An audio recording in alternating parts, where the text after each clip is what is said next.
So lead is about 1,500 times more common than bismuth in the Earth's crust.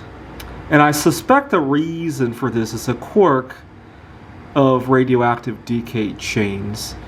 So there are 3 decaying chains that lead to lead, and 1 that leads to bismuth, which then decays into thallium, and potentially even further. The half-life of thallium-205 has never been measured, and potentially some of these leads are not stable either.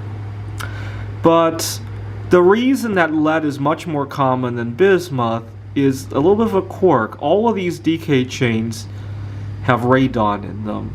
So deep down in the core of the Earth, you might have uranium, thorium, or even heavier elements. You could even have that mysterious moscovium that I think will make really nice crystals.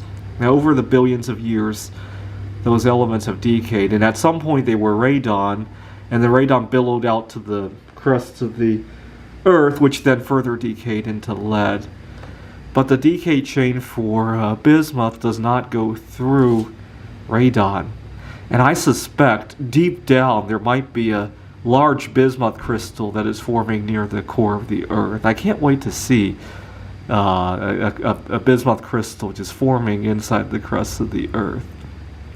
Now, in the bismuth chain, one of the longest half-lives is that uranium-233 has a half-life of 100-some thousand years, and once that decays, everything is very quick. Some of these are only microseconds, and before you know it, bismuth is forming. So it kind of feels like you got this melting pot, and bismuth is just crystallizing on the surface, right?